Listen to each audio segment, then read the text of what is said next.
I came back from a 4-day work trip to find a small construction crew jackhammering my grass. At first, I thought I had the wrong address until I saw my dog's chew toy under the bush they were about to rip out. Then I noticed the half-built shed with a sign that read, HOA Storage, Members Only, on my property, right on it. Welcome to Karen Conflict.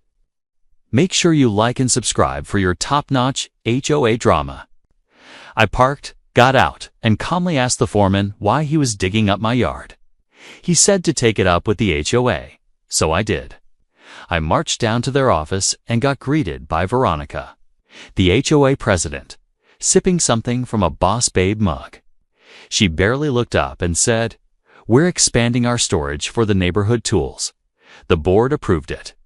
"Great," I said, "except you approved it on my land." She smirked. "It's common area." "You're confused." I wasn't. That land was mine, legally mine, and I had the plat map and deed to prove it. I went home, pulled up every record, even highlighted the boundaries. I emailed it all to the HOA with a firm warning to stop the construction immediately. No response. 2 days later, the concrete slab was poured. My grass was gone, my bushes bulldozed, and the shed walls were halfway up. That was it. I printed a 3-foot-wide sign that read, "Private property, you are trespassing," posted it on a wooden post, and drove it right into the lawn, facing the construction. I took a dozen photos from different angles, time-stamped, geotagged, backed them up twice. Then I called my real estate attorney. By the time the HOA had the audacity to send me a letter, claiming I was interfering with community development, I had already sent them a cease and desist via certified mail, with copies of my property deed, my survey, and photos of every square inch they were violating. They hadn't just built on my land, they'd messed with the wrong property owner. My lawyer didn't waste time. The cease and desist letter was professionally brutal, highlighting clear trespass, lack of permits, and demand for immediate removal of all structures within 10 business days. We sent it certified, return receipt requested. They signed for it, then ignored it. Instead of backing down, the HOA ramped things up. The next day, I got a citation in my mailbox for non-compliant signage, my big red private property warning. A second one followed for unauthorized landscaping changes. Apparently, the hole they dug in my lawn counted as landscaping, and I wasn't allowed to alter it. I went to the next HOA board meeting to address this nonsense.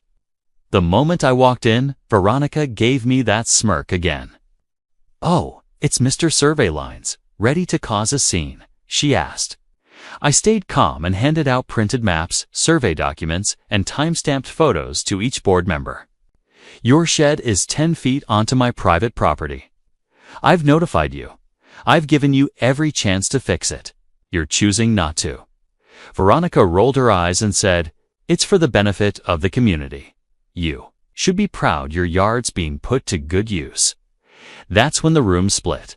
One neighbor clapped. Another whispered, "That's not how this works." The treasurer started looking uncomfortable. After that meeting, my lawyer filed for a temporary injunction in civil court, and we added retaliation to the list. HOA fines for fake violations. Classic case of harassment. And just to make sure we had our bases covered, had a licensed surveyor come back out and remark the lines with stakes and bright orange ribbon. But the real kicker came when a county building inspector stopped by. Turns out the HOA never pulled a permit for the shed at all, not one. He jotted down notes, took some photos of the construction, and looked at me.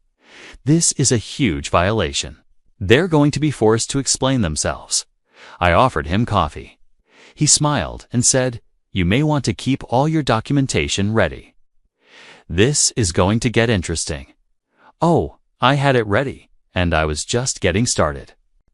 Court was quiet that morning, but my case file wasn't. We walked in with everything. Certified letters, photos, timestamps, a copy of the inspector's violation notice, and 2 boundary surveys with GPS coordinates. My lawyer was calm. The HOA had no idea what was coming. Veronica walked in wearing sunglasses indoors, trailing their lawyer, who looked like he regretted every life choice that led him here. The judge wasted no time. "Let's establish the facts," he said. "Who owns the land?" We submitted the deed and plat map. Surveyor took the stand, pointed out the boundary stakes still visible on my lawn. "The structure crosses the line by 10 feet, he said. "There's no easement, no shared rights, no ambiguity." The HOA lawyer argued it was a common area misclassification and said the board assumed the land was theirs due to historic use. The judge looked up.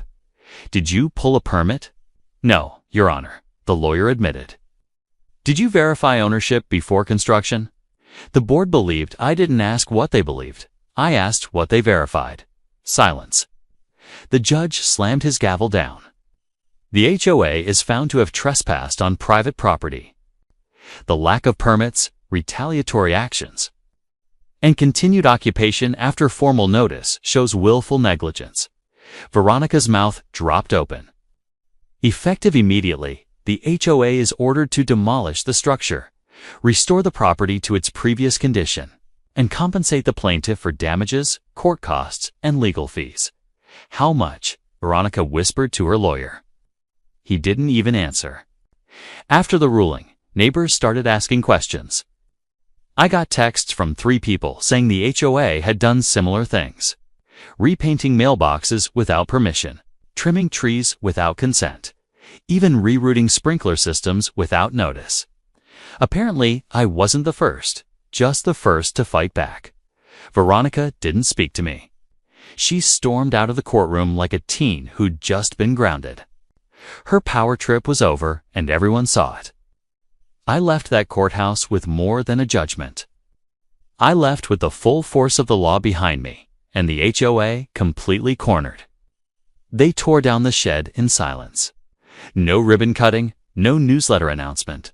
Just a silent crew early in the morning, trying not to be seen as they undid their arrogant mistake. I watched from my porch with coffee in hand, while Veronica stood across the street pretending not to look. The land was returned to its original state. Sod replaced, flower beds redone, though I made sure they didn't plant a single thing I didn't approve. My lawyer made sure they paid every cent of the $94,000 settlement, damages, legal fees, restoration costs, and a fat check for wasting my time. Veronica resigned the following week. The email was short and passive-aggressive. "Due to increased personal obligations, I will no longer be able to serve this wonderful community."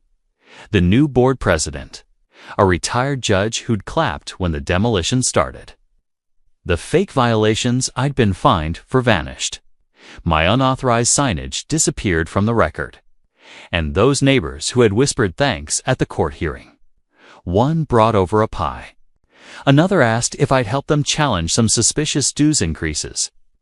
Looks like the HOA finally woke up to the fact that homeowners actually have rights. I installed motion-activated cameras around my lot, added new survey stakes, and now every inch of my yard is accounted for. I even had a small engraved plaque made. "This land is legally and forever mine." A week later, I got a gift basket from 2 of the former board members. I tossed the fruit, but kept the bottle of wine.